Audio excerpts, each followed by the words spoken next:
This episode features Tim O'Connell, three-time bareback world champion. Tim is one of those old school cowboys. Enjoyed the discussion. We talk about riding. We talk about teaching kids to ride, and he loves giving back. We talk about his Iowa roots and what it means, and just what the pro rodeo circuit looks like. You're going to enjoy this one. Man, do you hear that? Look at here. They're coming. They're coming. We're going to have a party.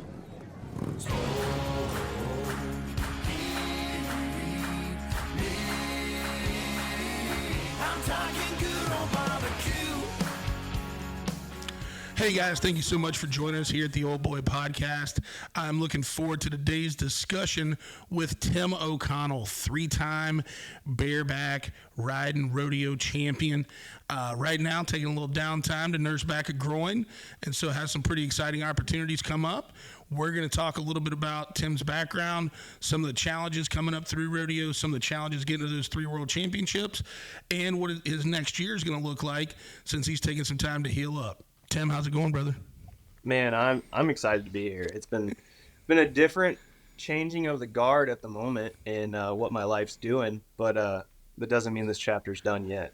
No, not at all. And that's one of the things that, you know, is kind of cool with where you're at, like making the most out of a situation. And it was funny, I was talking with Zeke Thurston the other day, and we were talking about how critical groin injuries and how detrimental groin injuries can be, and just hard to come back. It's just harder to rehab because you utilize your groin so much in the business you guys are in.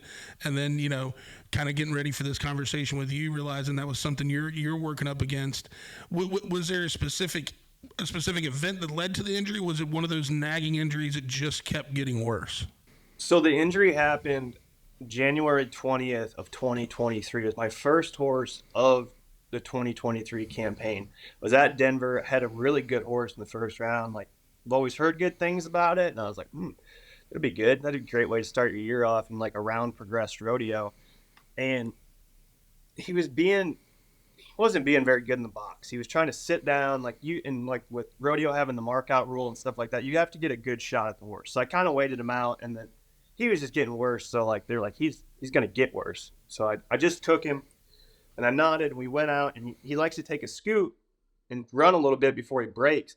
Well, I don't know at what point, if it was me taking him in an awkward position, so he had to lead weird, but when he went to run, and then he tripped. Like, he kind of went down, and he didn't go down all the way. Yeah. But and like for us, like the counter move to that is hold your feet when they come back up, then let your feet go. Well, when he did that, it tore a big partial tear in my left adductor. And I thought, you know, man, I haven't been on a horse and, you know, since the national finals, like I'm just sore. Well, as the winter series went on, I could see my left leg was like clearly not working. Mm-hmm. Like it's not working like it should, like it's losing power, it's not as fluent. And I went to the American in Dallas, seen Dr. Freeman. He examined me. We did an MRI. We see you got a big tear of that adductor. And so he's like, this isn't something that I would say go get surgically fixed. Yep. Like, let's shoot it with some cortisone. And like that normally nullifies it for my bull riders. And like, if it's a real issue, like you'll know. Well, that didn't really do much for me. It helped it. It took like pain away, but like it just band-aided me. And then I went to Tijuana and got some stem cell injections. And that really was the ticket for me. Mm-hmm. So that got me through the rest of the year. Things started getting better. Summertime's always better too. You're just more warmed up when you're riding. Yep. So I go through all that. I have a great year going into the finals in the number 5 position. I go back to Tijuana early October, get another round of stem cells so I can like that. People think like in rodeo, like to get ready for the national finals, like you have to prepare. Like that is a 10-day slugfest. You have no time off. And I've always said this about the finals is like the finals is the great equalizer. If you're hurt going in there, it's going to show. Well, the first round of the finals, I irritate that groin. But you know, I got 9 more nights and 9 more of the best horses in the world against the best other 14 guys in the world. And I got a world title on my mind. Well, it got worse and worse and worse as it went on. And like, I am starting to have the worst finals of my entire career. Like, I've been shut out through 6 rounds, haven't won a check. That's never happened before. And so I finally said, screw it. I'm just going to turn it loose and see what happens. Want to check in round 7.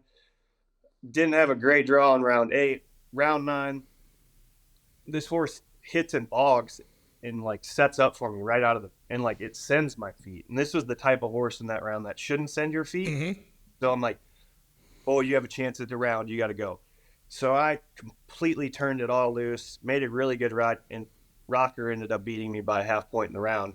But he made a great ride too. But like in that sign, it tore the rest of my groin off. Like, so round 10, I was immediately sore after I got off. Sore all the next day. I did everything that I could to get on, but like in round 10, I had a handful. Knew I've had a handful. Like I've been on that horse 3 different times and been in the 90s every time. Mm-hmm. I've also never been able to make the pickup man either. Like she is always, as soon as you quit riding, like she jerks you down.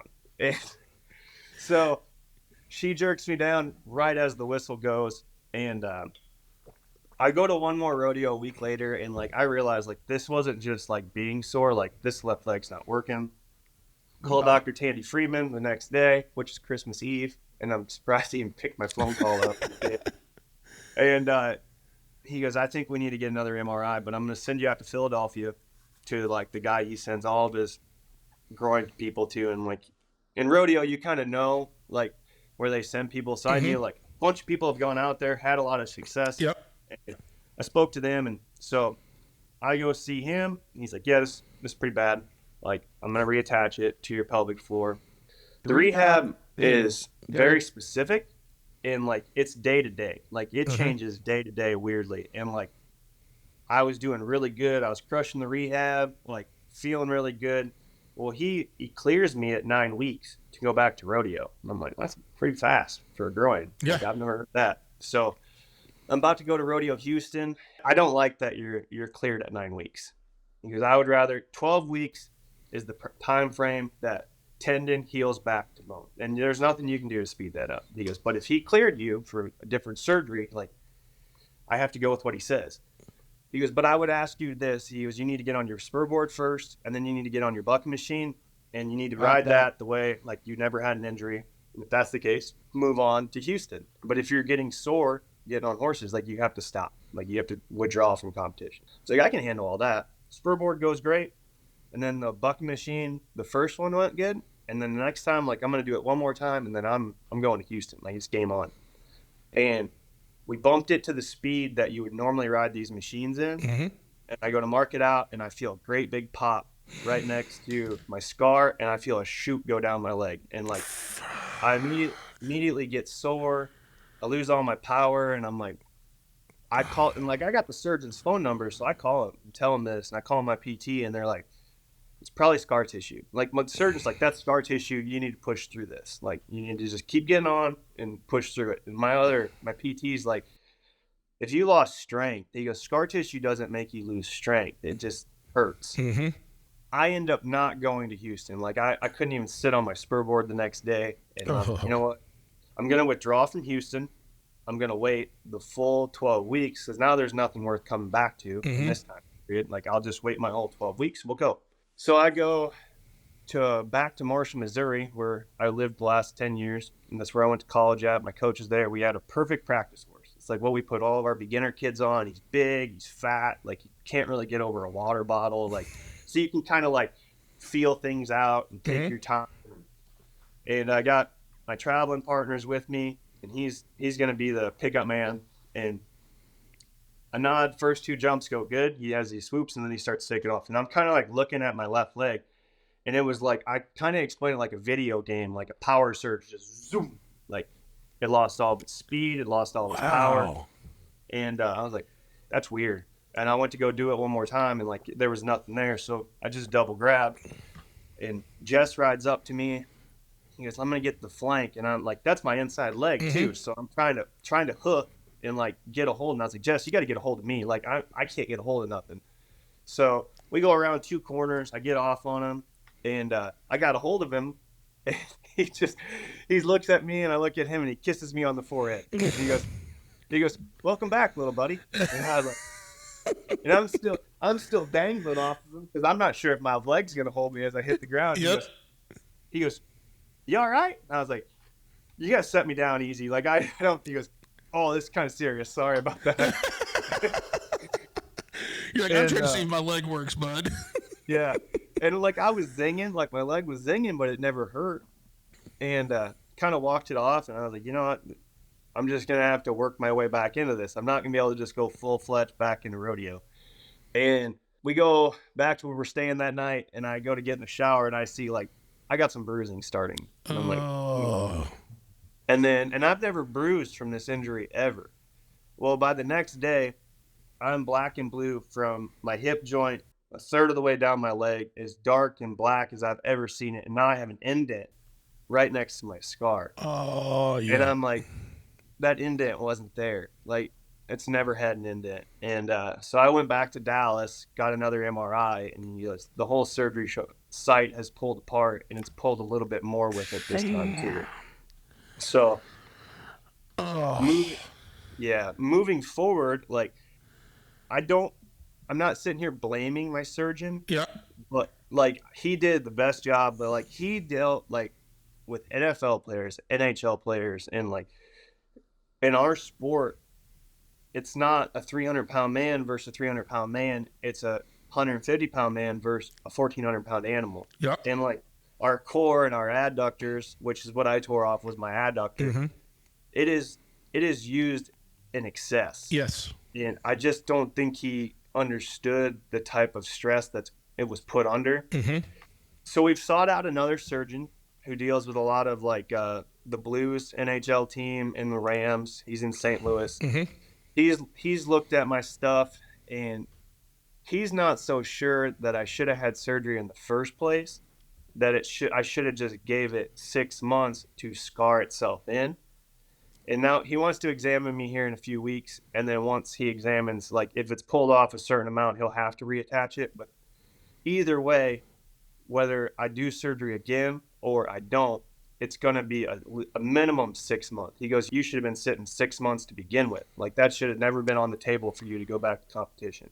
He goes, it just, for what you guys do, and like he goes, how I do my hockey players and my goalies that, you know, are, you know, spinning on a blade and a dime. He goes like, you can't let these guys go back. Like there's just too much force on quick twitch muscles. Yep. It's got to really suck back together. And then areas used in all movements of life. So I'm interested to see his take on this. And then after we get his opinion, we'll make the decision on what to do moving forward. Gotcha. What a journey. I mean, because it's so easy to just go, damn, I should have just waited longer. You know what I mean? But once again, you hire professionals and listen to professionals for a reason. You know what I mean? Like that's their sphere of influence. I'm a bareback rider. You're a surgeon. I don't question what you do. You don't question what I do. But if you tell me go, like I'm an athlete. Yeah. Like I want to go. I'm a competitive athlete too. Like I wanted, and it was everything to like rein me back on those 9 weeks. Like I felt good, and I want to go play ball. Like I said, I don't blame him for that. I just don't think he understood to the extent of what I was going to go back and do. And now I'm going to get another opinion. And not to say I don't go back to Philadelphia and use him again. Sure. But no, that's interesting. You brought up two things when we were talking about that bring up a question that I was asked to ask you. So you mentioned Rocker edged you out in that one round, and I just got done chatting with him. And then you talked about, you know, how just ultra competitive you are. And his exact question he had for me is, why are you so nice now when you were such an intense asshole back in the day?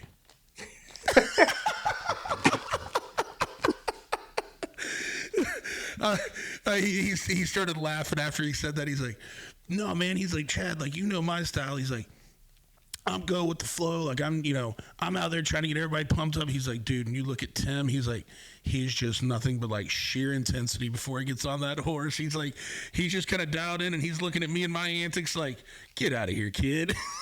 Oh man. I mean, the answer to that for me is simple. Like people have their own way of doing it. Like, but like the one thing that you'll see in like a bareback rider specifically is like once guys start like going to the chutes, you start seeing guys flip that switch a little bit different in a little bit of time. And when they flip it, like you're seeing the most primal instinct of that human being. And like I was always taught growing up, like this is a fight, this is war, and you can die doing this. Yep. Like I mean, it's unfortunately we just lost Trenton Montero to a bareback riding accident.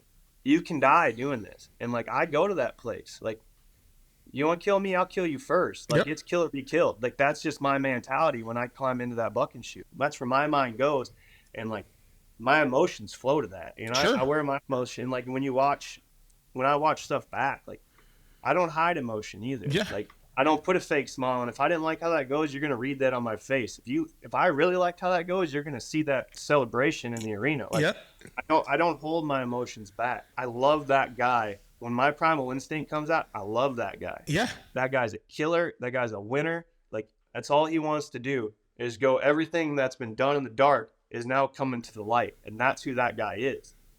Now, when that switch flips back off, I'm a husband, I'm a father, and I'm a man of God. Like I'm not that guy all the time. Like I don't let that guy just run around and go have fun. Like he gets put in the cage back when it's time to go back in the cage. But like because that guy could set a small town on fire if he's let out too long.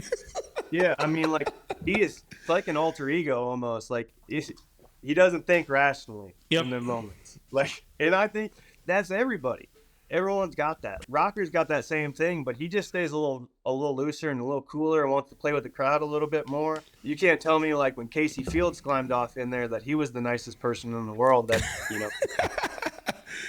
Which actually get to talk to Casey tomorrow. Looking forward to that. When you find those ultra competitors, they want to go strut their stuff. They want to win at all costs, and they're willing. They put all this effort into it. Like that's the type of competitor that you get to watch in that arena. Well, you know, in the way you described that, it reminds me a lot of the way UFC guys are kind of programmed too. Pretty good friends with Justin Gaethje, and we've had some discussions about it, and it's like, because Justin's like the most like just fun, chill, hangout guy, and then like you even see it like to a certain extent like in practice, especially as you're leading up to a big fight.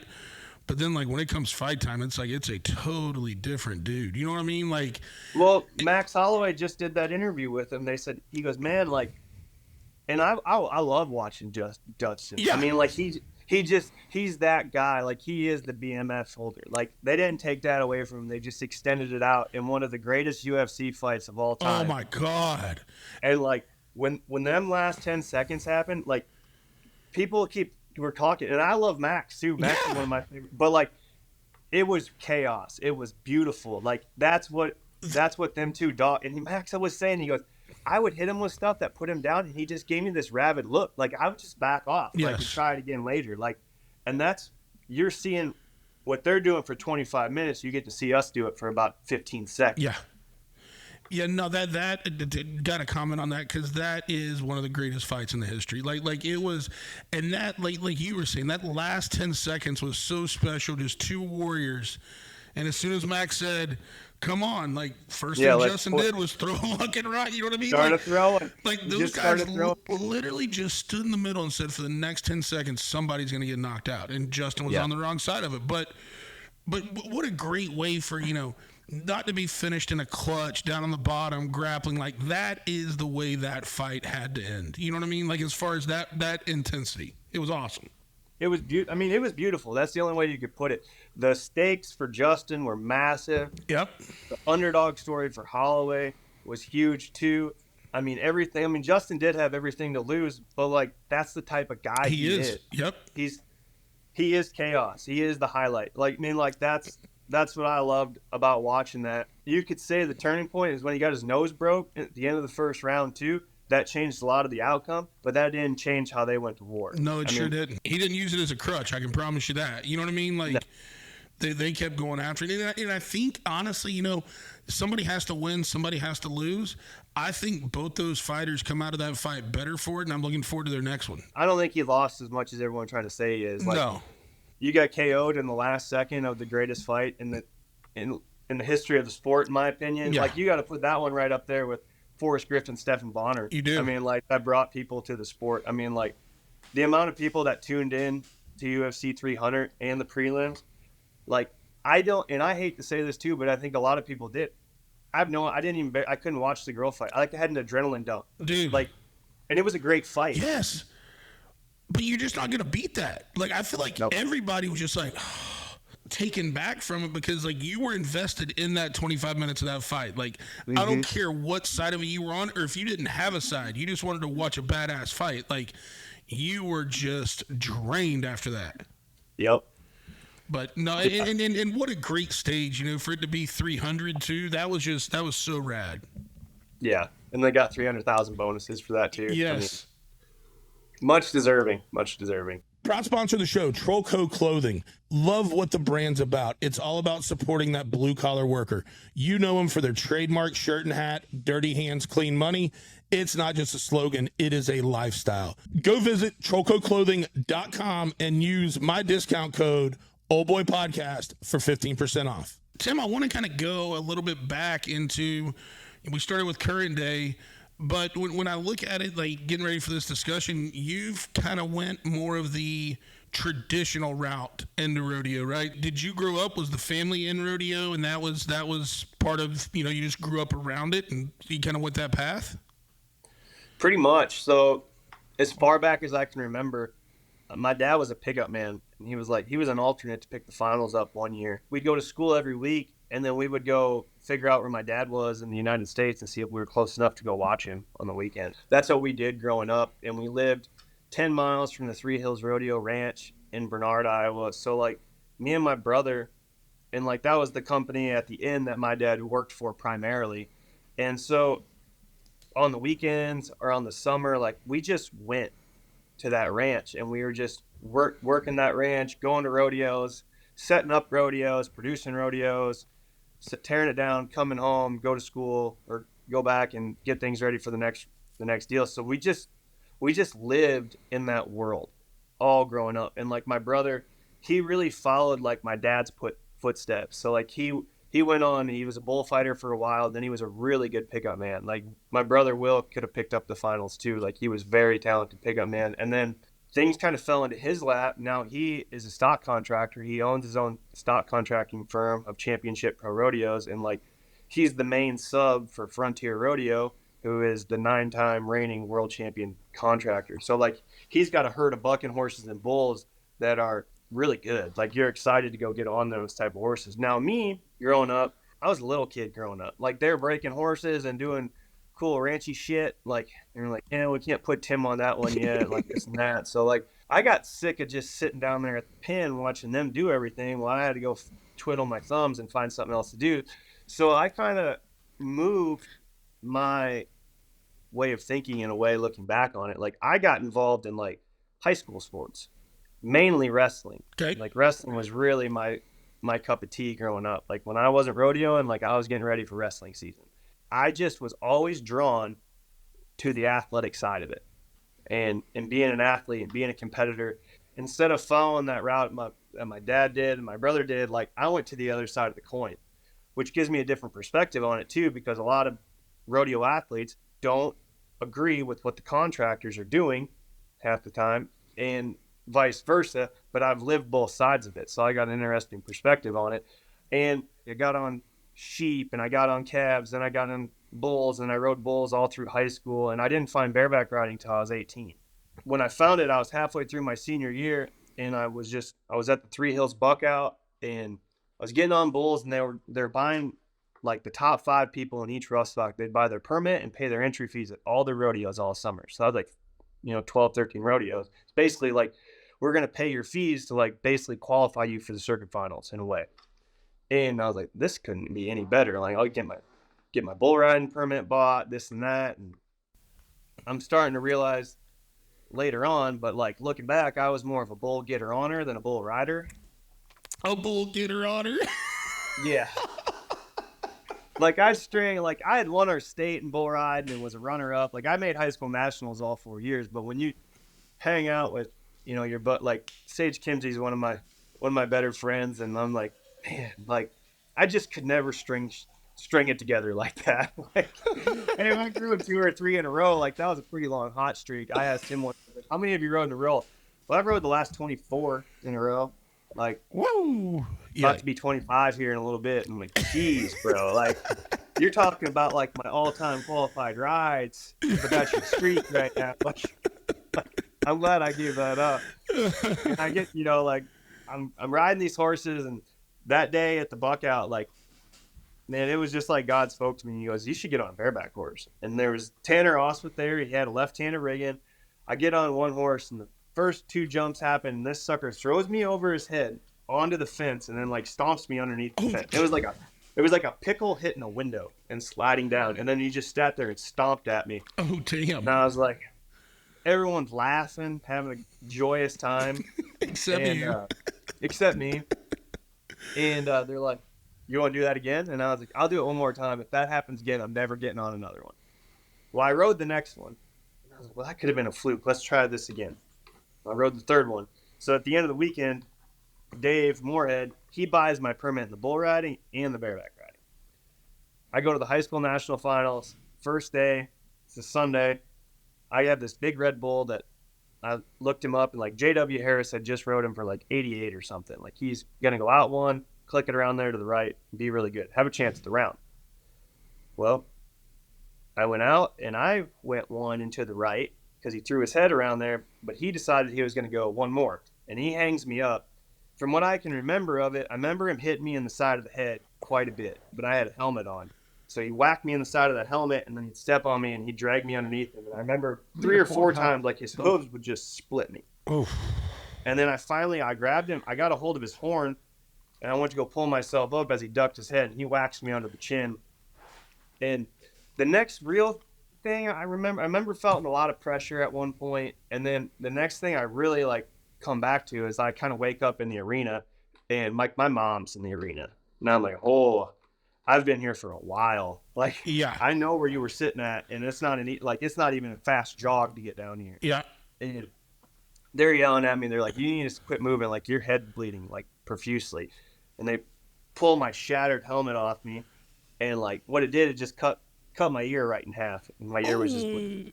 So they stitched my ear back up, and I got to wear a freaking headband at the high school national finals in front of all these girls all week. I remember Dave called my dad to see how the first round went and told him, and he goes, "Well, tell Tim I'm just going to enter for him for the remainder of the summer, so he ain't got to worry about that while he's at the high school finals, blah, blah, blah." So I get my callbacks for his rodeos after the high school finals, and I just have my barebacks.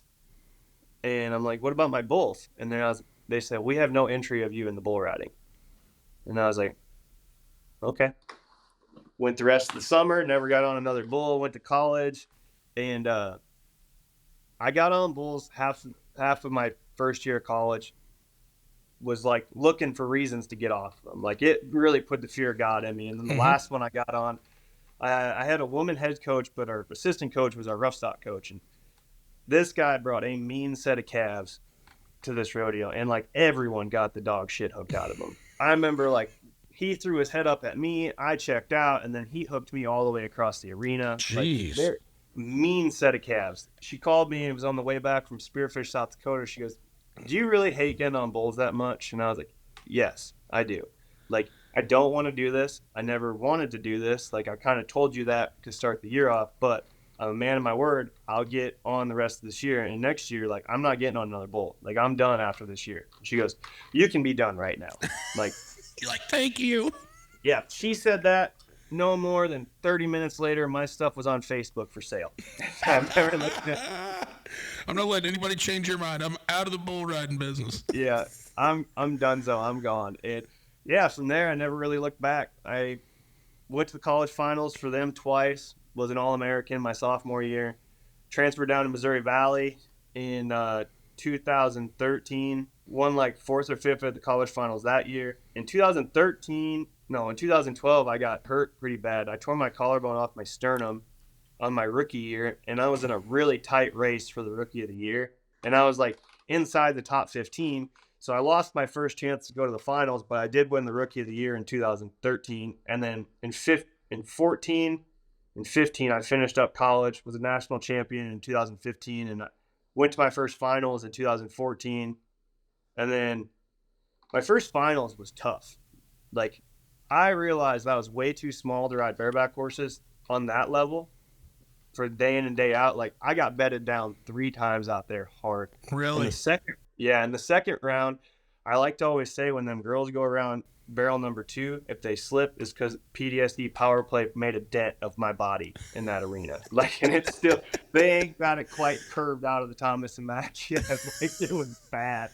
I got put down 3 times, and I remember leaving there. My wife was already saying, like, maybe you should get a trainer, get a little bit bigger. Like, we just kind of seen what happened. Like, you're 145 pounds. Like, you're just not handling the strong ones like you normally could.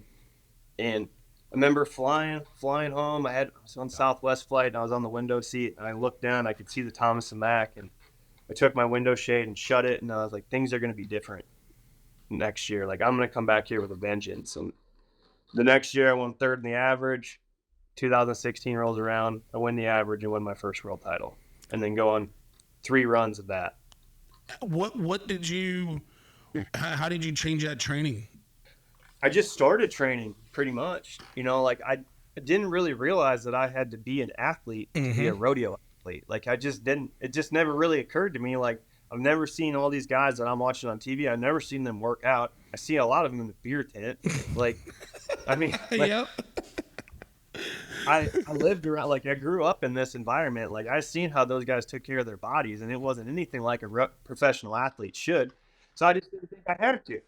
So that's where it changed for me. Like it hit me in that moment. Like this is my edge. Like I'll just outwork everybody. And from that day on, like I came into the next finals 15 pounds heavier of athletic muscle. And like I went from 145 to 160, and like now I just maintain around there. Yeah. And like it was just training everything. Like you have to be an all-around explosive athlete. For me, like I had to put on weight. Others have to lose weight because now everyone's kind of figured this out. Yeah. Like it seems like when I went on that run and people started talking about the fact that I was working out an insanely amount, like now you don't see anybody in the top 40 that's not working out fully. Like the game has completely changed. Now, like there's not a lot of rodeo cowboys out there. There's a lot of rodeo athletes. Now there is some guys that still, they get it from going and working cows and being horseback all the time. But like in the bareback riding, especially, like I'll just speak on my event and no one else's, but like I can count on one hand how many real cowboys, like true cowboys, are bareback riders. Like these are all rodeo athletes now. Yep. Well, and that's a great way to put it. You know, some of the other discussions, I feel like it's also one of those things that not only does it allow y'all to get stronger, but helps a lot with durability and recovery also. And I got to think that first year, you know, when you're going from 145 to 160, not only just the training, but you probably found out, especially with that kind of training, you got to eat a shit ton more too. I was getting sick of eating. Like I was like, they're like, you need to eat like 6,000 calories a day to get up. So I was eating like 3 bags of ramen noodles at like midnight. Like I would just get up, cook 3 bags of ramen noodles, eat it, go back to bed. Like wake up in the morning, eat before you go to the gym. And then like we're just active all day anyway. So you're just naturally burning calories all the time.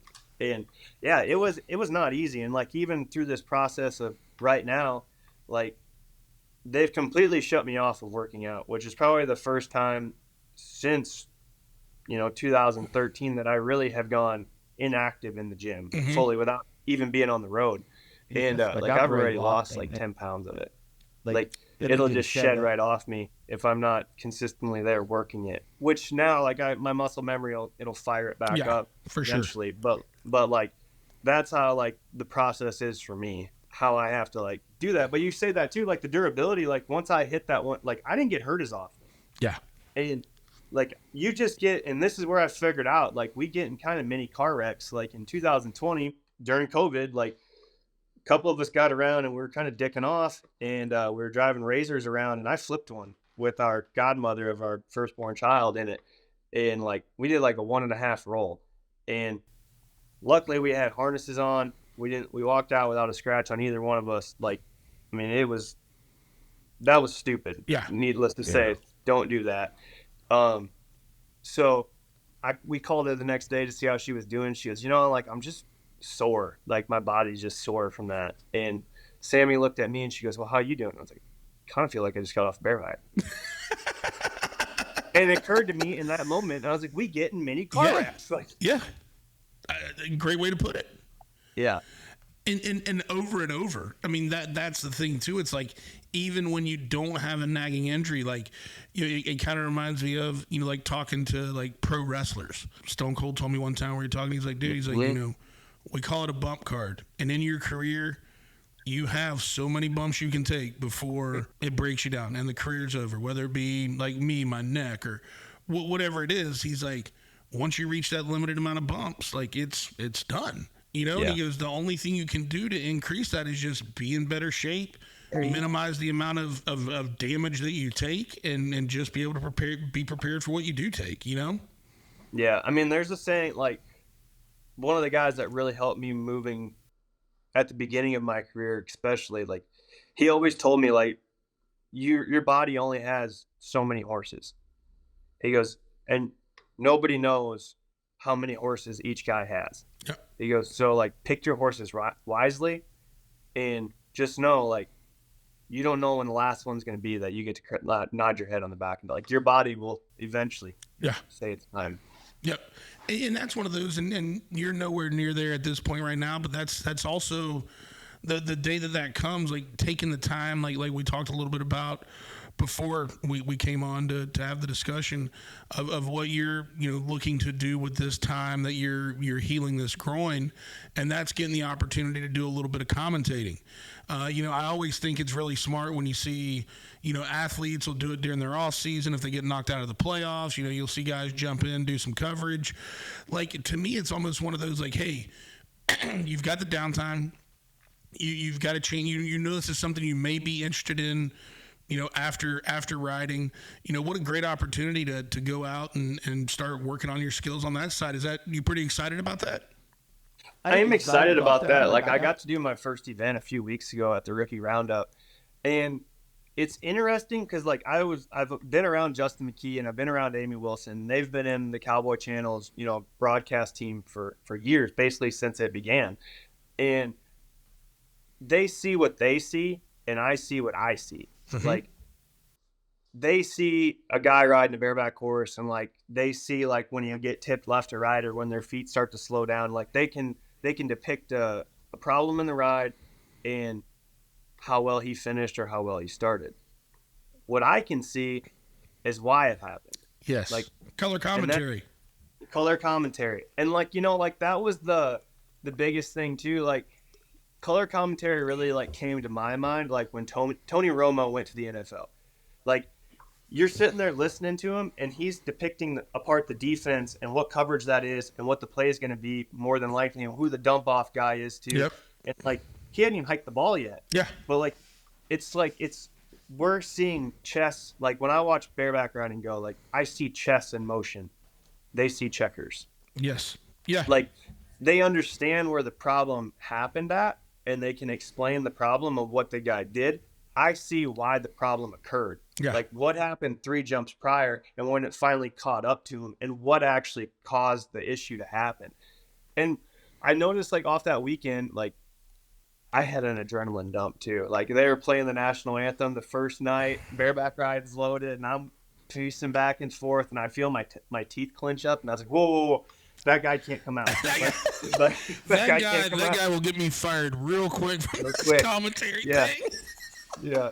So it took me a second. Like, I was only doing all the rough stock. So, like, I was texting my wife in between, and she goes, "Were you nervous?" And I was like, "I think I had an adrenaline dump." And she goes, "I could tell you did really good. I don't think others could tell, but I could tell you were wound up in that moment." And then, like, they just kept bringing me along, and it turned more into a conversation between me and Justin as, like, what I was seeing. You know, there was an instance where Zach Dallas, the #1 rookie in the bronc riding, on the second night, he gets behind, and Justin's kind of talking about it, but, like, he never actually loses his spur momentum. Justin finished, and I was like, honestly, Justin, he didn't get behind. His saddle ran back the first jump. If you watch off the second jump, you'll see his saddle just slide about 2 inches back off them withers. And I was like, that's like riding a freight train at the caboose with one hand. And, like, I was like, you can see, like, he never actually loses it, but, like, he's chasing now because his saddle's not in the position that it should have been, because the horse held its breath when he pulled it. And he covered his mic, and he goes, "How did you see that?" And I was like, man, this is what my side brings out. Like, this is what, like, I've lived this game. Like, I wake up every morning and say, like, I want to be 1% better than I was yesterday. And that's in my craft. And that's in, being a husband and being a father. Like, when I think, when my mind is running bareback riding, like, I just study all these films and I watch these horses and I figure out where their tricks are. If their trick might be in the bucket chute when you're putting your rigging on them, or if he's going to have a lead change on the fork jump and this is the counter move for it, be ready for it, don't open up. Like, I just see these things happening before they actually happen. It's almost like, well, it is. I mean, it's breaking down film, right? And are you one of those that, when you're riding, are you very into breaking down your rides and seeing what you can see, not just yours, but competitors and other, stock footage on animals that you may not have as much experience with? Yeah. When I get a draw, like, I usually go to try to find videos right away. Like, I'll go to stock stats, figure out where they've been bucked, who's been on it. If I have a really good friend that I trust that's been on it, I'm going to call him up and say, what was this one? What was he like? What did he feel like? And they go through their spiel of what they felt. And then I'll go find the video on them, watch it, kind of get an idea in my head about how this is probably going to play out. Because normally if they're in our circuit of the level, they've patterned out at that point. Like, unless there's a few of them that you don't know what they're going to do.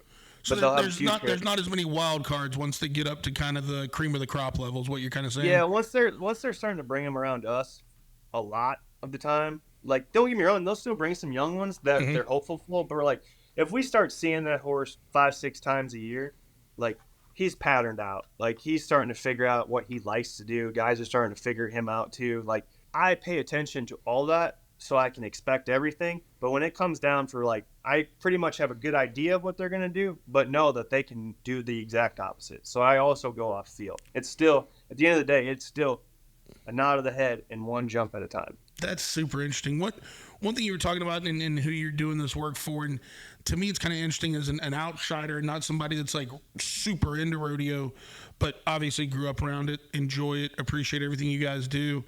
It seems like to me that the Cowboy Channel has been just a kind of a huge asset to people that are in rodeo. Like, it feels like you would have rodeo get picked up on some local stations. Every now and then you get some national TV, but like now there's a place where you can go pretty much consume as much cowboy and rodeo programming as you want. As someone that's in the industry, kind of how do you feel about what that's brought to the industry? It's done a huge thing for our industry. For me as a competitor, like, I now have an app that I can go to if I know, like, there's not a whole lot of stats on this horse. Like, I'll go figure out what perf he was in San Angelo, and I'll pull the perf up and rewatch the perf until I find him, and then I'll screen record the ride if someone didn't post it on their Instagram. There's always an audience for rodeo. Like, there was always the diehards that go to their local rodeos or they'll travel to rodeos. Like you said, like, CBS Sports picked us up a few times for our major rodeos, but like now you got rodeo every night.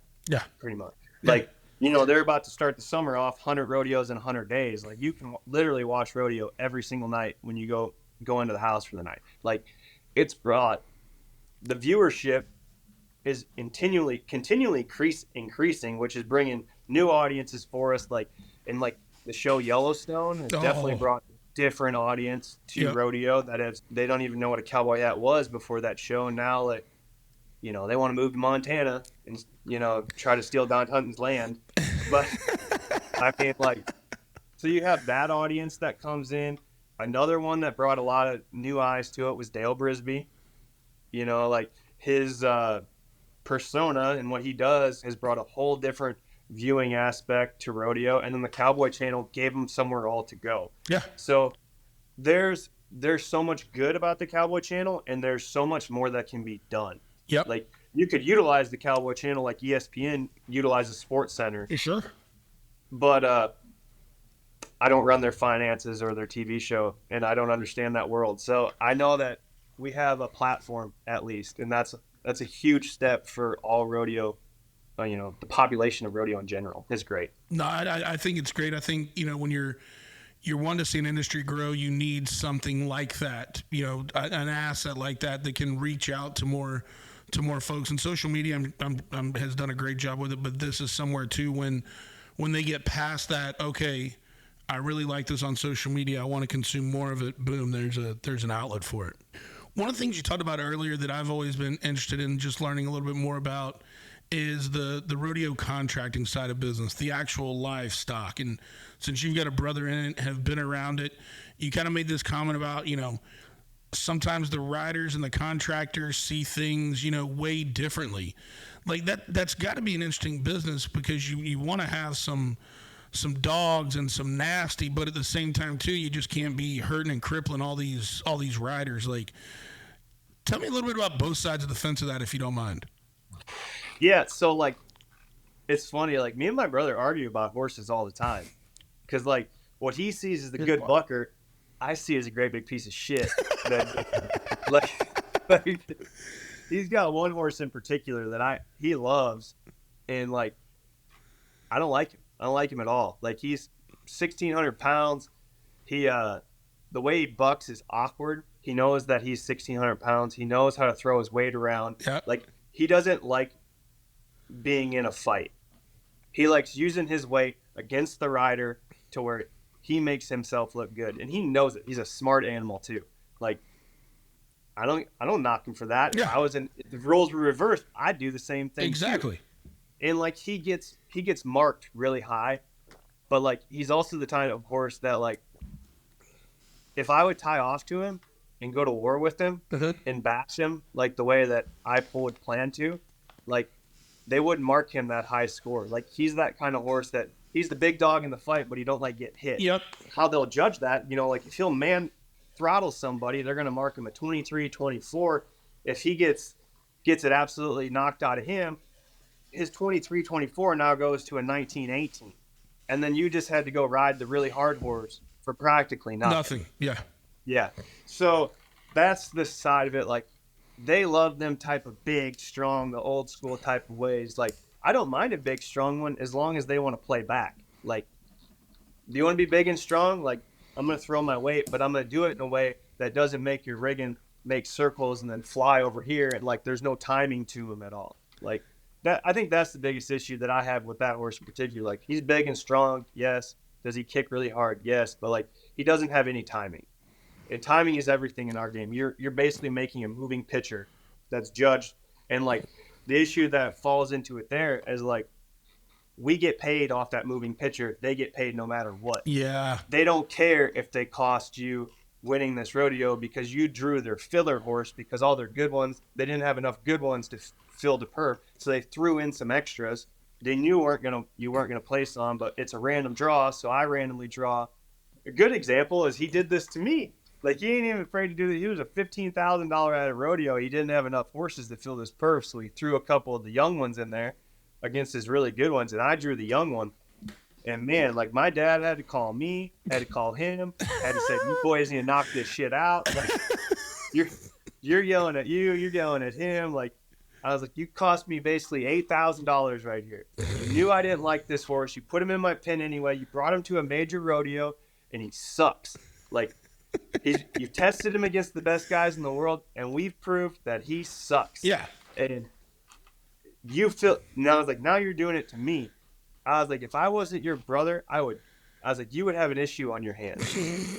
He goes, this isn't what I wanted, this and that. And I was like, it is. You put him in there. Yep. And then, but I also see the other side of it is like, they got to have a certain amount of horses. Obviously, like, LeBron James doesn't play every game every year. Right. You can't buck those animals every single night. Like, the best horses in the world that go to the finals, they buck like 8 times a year, usually. Right. They don't play the game as much as the fillers do either. Like, I also understand, like, you can't just put your A team out every single time. You have to have a B team, and you even got to have a C team. It's just how you stack them in there. And if there's another contractor that comes and fills up your A team when your A team's starting to get tired, like, they're playing chess too. But the issue is no matter what, whether a guy turns their horse out or comes and gets on and like doesn't win a check, like, they're still making a check. We are gambling our money on our abilities and on how good we are at, getting a random horse drawn for us, and then hoping that the dance goes the way the dance is supposed to go, and you win a check at the end of it. Man, that's and then the other variable of it is you gotta hope if you enjoyed the dance, you gotta hope the judges enjoyed it just as much as you did. You know? And there's been plenty of times where you'll watch and like there'll be something wild and colty and just cowboying happening, but it doesn't fit their criteria of how they're supposed to score. And that crowd will boo the crap out of them judges, and the announcers will play into it, but that guy was still 70 points. He did all that for nothing. Yeah. I mean, at the end of the day, it is what it is. You know what I mean? Yeah. I mean, but that's the game we play. Yeah. We knew that. I mean, like, you know that signing up. It's not something that's just put on you, like, all of a sudden. Like, this is the game that we chose to play. Please tell me there's never been any discussion in rodeo at all about replay. Ever. Oh, my God. Replay? They did it at Houston this year. And for all the judges listening to this, I'm sorry, but you got it so wrong. Like, you got the first call wrong on Tanner Ross, and then he hit the replay. Or you guys hit your own replay on it because you thought it was wrong, and the replay guy got it wrong. Like, cost him at minimum, it cost him second place in the end. That was $20,000. But like, man, like, replay is so tough. Like, our rules in our game are done on a split-second decision, and like, now I say this about judging.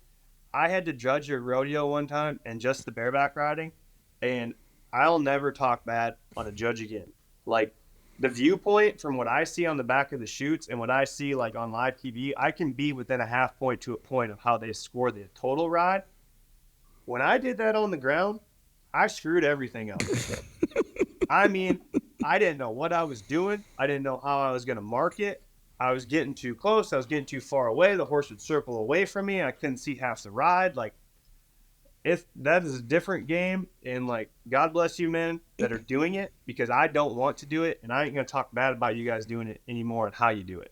But like, it's tough. And like, let's talk about the markout. The markout is a split eye decision, and like, some of these horses have funky rolls, or they roll around the post, and it's a 180 off the first jump, and like, the laws of physics don't allow you to hold your feet there, so like, your feet are naturally starting to roll, but they're in contact, but they see it rolling, and they're trying to think in their mind, did he just miss him out? Well, as they're thinking that, the ride is 2 jumps into progression at this point, and they're like, what do you do? So like, I think replay needs to happen off that, or they need to do away with the markout rule. That's the one biggest issue on the rough stock side of things.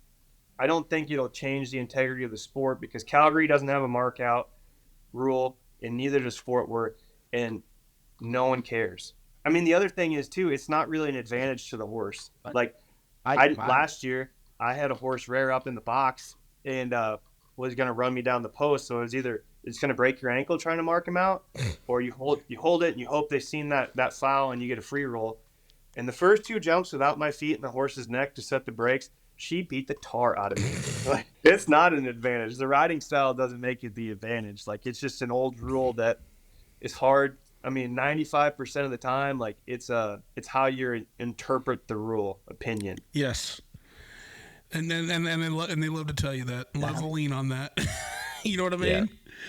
All right, guys, proud sponsor of the show, 5-9 Whiskey. You will see me enjoying this from time to time during the podcast. It is delicious, smooth. I've shared it with a ton of friends, and all they want to know is, where can I get it? Built for the tradesman that's put in that long day's work, and when it's over, they want to sit down with a nice whiskey, enjoy those wins from the day, and get ready for the next one. Where can you get it? 5-9 Whiskey. That's spelled out, 59whiskey.com. Don't forget about the promo code, enter Old Boy Podcast for 15% off. A couple things before we wrap up outside of rodeo. The one thing I read about you in the research that I really, really appreciated, because it is one of my favorites, is you're a big fan of the movie Semi-Pro, Will Ferrell. What a great movie. Dude, Jackie Moon. Everybody love everybody. Everybody love everybody, old boy. 13 more hours to go. That is one of the movies. Micaiah, speak English. Corn dog, Jackie. Corn dog. The bear. I mean, dude, that is just such a good movie, because it reminds me too of just like how corny minor league sports were back in the day and the shit that they would have to do to try to survive. Like, but Will Ferrell is just ridiculously funny, and I feel like that is one of those, like, everybody talks about Talladega Nights and this and that, but like semi-pros, like that sleepy cult, like funny as shit that's the movie. underrated comedy out there. That because like he went on that run with Talladega Nights Yes. and everything that he just hit right there in a 4-year span. That semi-pro was one of the beginnings. Yes. And it just got no one called anybody a JT. Like, there's so many one-liners in that that are awesome. Me and my buddies quote him all the time. And when I saw that, I was like, I cannot go through this conversation without giving props to Tim for that. That's a great one. And then you're an Iowa boy, so you like hunting also. So y'all raise some big old whitetails down there. Do you usually stay around the Iowa, Wisconsin area, or you like to get out and explore a little bit hunting?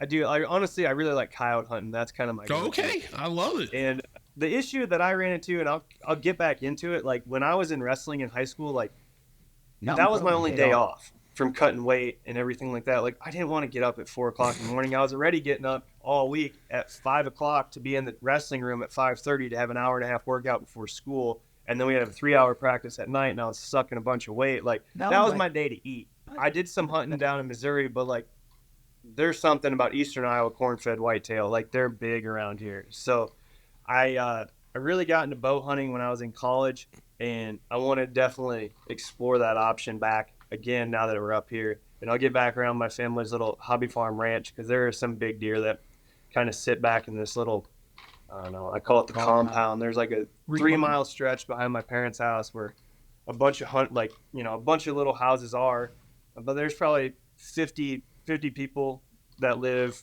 on this 3-mile stretch of gravel. And like what they'll do is like, because Iowa doesn't let you shoot with high powers, so you have to shoot with slugs, and they'll just drive these, and like they'll drive them deer down the valley, and then just set up, and then once they get them in the right spot of the valley, it's just like start picking them off. I've watched some big deer watching that from afar, sit down, let that herd run past them, and them guys walk right past them. They just dip out the back and go on the top. I mean, there's been 20 pointers. There's a lot, usually 2 or 3 16 pointers. Jesus. Like big class, big deer, smart deer, and they're all basically, now it's really accessible to get to. So I'm excited to get back into some hunting. Damn. And the coyotes around here are insanely fun to shoot. Oh yeah. That we've done some hog slaying that then turned into some coyote slaying, which just gets rid of 2 terribly nuisance animals. So, not apologizing for that. But yeah, coyote, especially like night vision, coyote can be. Yep. Yeah. I treated myself after the finals 2 years ago, and I knew I was really starting to get into coyotes, so I got a night vision thermal and put it on a 243, and I got the Savage 243, so it's a straight pull. Yep. So instead of up, over, back, and down, I can stay in the sight, rack it in, rack it out. All I got to get's my silencer for it now, and she's done. Boom. I love it. And then one last thing before we wrap this up is, how does a cowboy bareback rider from middle of the country, Iowa, their favorite food becomes sushi? I mean, because we eat beef all the time. Okay, all right, that's okay. Then that's a perfectly acceptable answer. Man, perfectly acceptable. When you go around this beautiful country and you get to dive up into Canada, you get to go to the West Coast, go to the East Coast, go to the South, go to the North. Like, you have to diverse your food. Yeah. And when I met my wife, we went down to Mexico in Cabo. Her family has a timeshare down there. One of the first places they took me to was this, I guess, well-known sushi house down there. I mean, there's nothing like fresh, true sushi. Yes. And like it's delicious. It's fresh tasting. You can overindulge, but you don't feel like you super overindulged in it. There's a ton of flavor in it. And I mean, like, after that, I was like, I mean, I love steak just as much as the next guy. Yeah. But like, if you run into some good sushi, like, I'm going to take that sushi over. And like up in Canada, like, they really do it right. They'll have steak and sushi on the menu. Yes. Combo. Yes. I'm like, this is the best of both worlds. I love it. Yeah, I ate some of the best. I always tell this story when it comes to sushi. I love sushi too. That's why I grabbed my eye, which I know weird for a barbecue guy, but I do. Some of the best sushi I ever had is in Georgetown, Kentucky. And the only reason is because Toyota North America has their headquarters in Georgetown, Kentucky. And right outside the parking lot is a Japanese sushi restaurant that they fly everything in fresh every day because all the Toyota executives eat there. And I was doing a project for them back when I was in my software days. And dude, me and my project lead ate there like every night because it was always like they had a menu, but then like, oh, because they had this fish flown in that, oh, this is on the menu today, or you just tell them like, hey, surprise me, you know what I like, you know what I mean? Yeah. But it is such good variety. Do some omakase. Just delicious. I absolutely love it. You get so used to eating different cultures' food and like eating good on the road too. Like we try to bring normalcy into the rig when we're running. Like we want to sit down in a restaurant at least once a day and have some normalcy, have some good food. And like normally the rodeos are really great about like cooking like home cooked meals for us too in hospitality. Mm-hmm. So like when all that went away during COVID, like I was like, we're gonna still eat good. And all the restaurants are shut down too. Like I'm gonna have to learn how to do this. So I started diving into YouTube, and I really went into like the barbecue world. So now I have 4 grills up on top of my little porch. Like really dove off into like the barbecue, how to like do ribs, do pork, like different ways to grill steak. Like now we barely eat out at all because I figured some things out that my wife really likes. Yeah, I am big into the cooking game now. All right, so what is if a barbecue guy comes to your house and I say, all right, you got to turn me out your best barbecue meal, Tim, what are you cooking me? I'm going to cook you ribs. All right, let's go. I'm going to go ribs. I've been exploring with different flavors now because like when I first started, I watched a lot of Malcolm Reed. Yep, good buddy. Good buddy. He's got great videos for dummies. Dude, Malcolm boils it down and he doesn't make it overcomplicated. It's like the old boy version of Here's How to Cook. You know what I mean? Like he keeps it so approachable. He takes a lot of the intimidation out of it. Yeah, and going off a lot of his recipes, just his preparation. So like now I'm starting to venture out and explore different flavors on stuff too. But like I think with like true traditional barbecue, like ribs is probably my best. Like I haven't done a good brisket yet. That's a tricky cook. And like that's what I'm gonna turn to you. I'm gonna make you my best set of ribs. Yeah, I love it. I love it. And as you start, I tell people all the time, as you start to want to chase, figuring out brisket, I always tell people that pulled pork's a great place to start. It's a hell of a lot cheaper, and if you kind of perfect pork, you can take that same cook style, move it over to brisket. Obviously, 2 different animals, 2 different proteins, but as far as like long overnight cooking, the skills you need to learn, they definitely marry each other. Pulled pork, that like you do it the right way, like that's no less than a 9-hour cook. Yeah. The way you're checking it, the way you're checking your grill for temp, locking your grill in, type of smoke you want to put onto it, obviously your flavor profile to begin with, and then taking it up to where the bone comes out, which is kind of, your cook meter anyway. You don't really have to probe it when the bone will pop out. You're good to go. And then trying to figure out, like I've been playing around like with pulled pork on the juice, like holding that juice back, like when it goes into the wrap, and then putting it into a separator and pouring the juice back onto it to get a juicier bite. Bro, look at you. You talking advanced level shit right now, Tim. Man, I'm telling you, like I went deep off into the cooking world, and I love it now. Like it's my favorite thing to do. Like definitely coming off the road is to cook, get on my grills going. Like that's kind of like that's my zen place is now out with my grills. I love it, man. Well, I'm going. If you don't mind, I'd love to send you some of my whiskey bent seasonings if you want to try them out. Since you're big into it, you got some time around the house where you're not out commentating. I got some time this year. Make the most out of it. No, man, that's awesome. I love finding. And I'll tell you, your story is like so many others that out of COVID, a lot of people did find a passion for cooking and especially cooking outdoors and cooking with their family, and that's one of the reasons I like being in the industry is because it does bring people together, and it's and it's just and it's fun. And I mean, who can enjoy, you know, from all different walks of life, different religion, different races, like it doesn't matter. We can all get around a platter of barbecue and find some you know like-mindedness and appreciation in the world for what we're sharing together. COVID really showed, I think, the world how much people love people. Yeah. And being around people. And there's nothing better that I've found since I've really started dabbling into all this. There's nothing better than putting your heart and soul into a meal that you're going to cook for 10 people and they love it. Yes. Like you barely get any of it. Like you're trying to make sure everyone gets the best bite they can off that meal that you poured into, so you could see a happy table eating around you. Absolutely. That is completely what it's about. Completely. Two last quick things. One is, you know, I find it interesting. I've talked now to a few rodeo folks, and we got a few others, you know, lined up. You know, the first three of y'all that I've talked to, so Zeke, Rocker, and yourself, Tim, all three of you say biggest hero, biggest guy you looked up to, you know, probably one of the guys that helped get you there motivation wise was Ty Murray. I find that just speaks volumes of like what a person he is. Yeah, he was just a dog.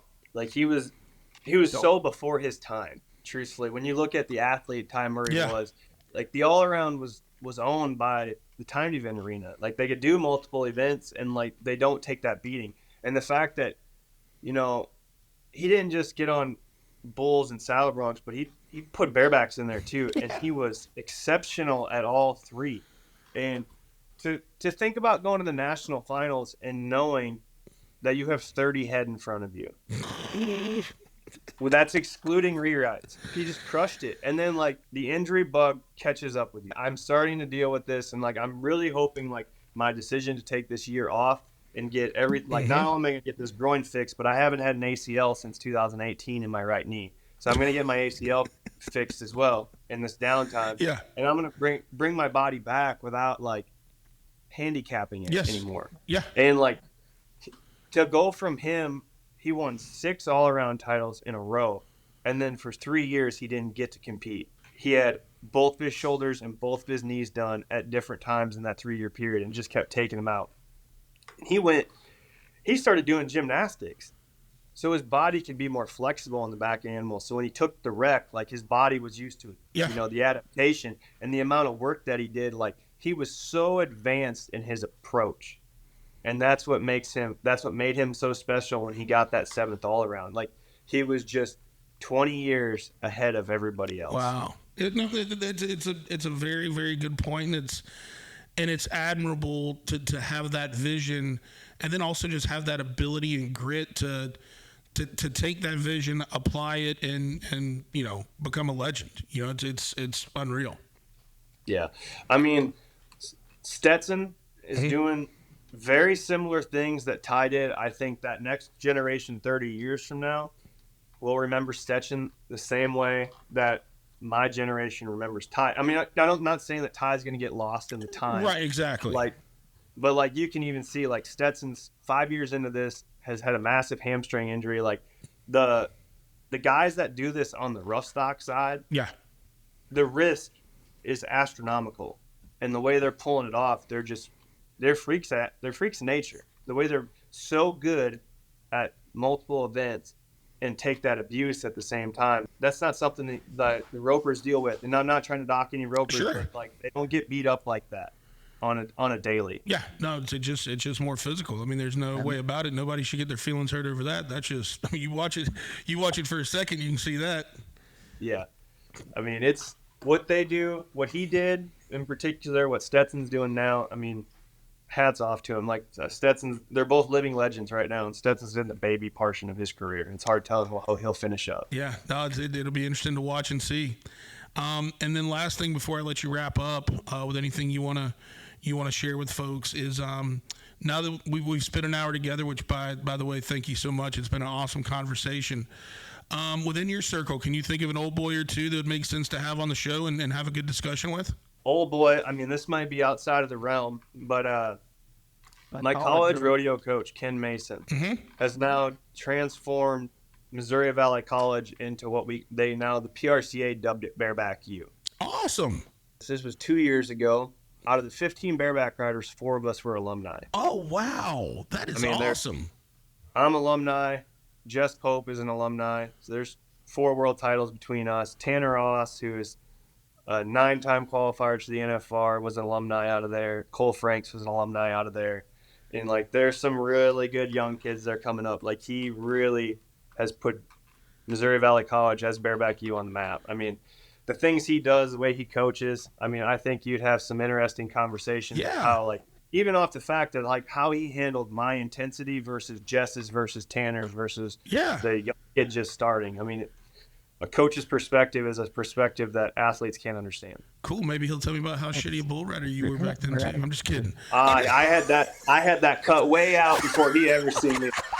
Funny enough, one quick story about him. I was trying to find a college to go to. I had 7 D1 offers to go wrestle. Dude, that's sick. And I realized at this point I was probably going to be a practice dummy for them guys, but I loved getting in wars. But I wanted to rodeo, and I had one junior college offer me, and I seen Coach Mason at this rodeo in southern Iowa, and I had a brand new rigging, had no idea how to set it up. It was way too tight. Like, my dad had to help me get my hand in it when I was riding. And, like, when it's too tight, it's just as bad as being too loose. And this horse spits me out the back. I was talking to him afterwards, and I was like, no, it's not a good impression I left on a head coach, which is actually where I kind of want to end up because I know that he's got a great program. And he goes, man, I think it'd be a good idea for you to go to Fort Dodge first, and then maybe we'll talk in a few years.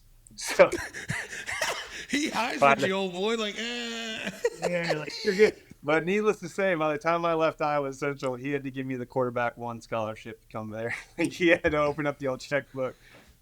But you earned it. That's awesome. At that point, he laid a goal out there. You knocked it out of the park, and little could he do but go, all right, I guess you're making me pay. Let's go. Yeah. Oops.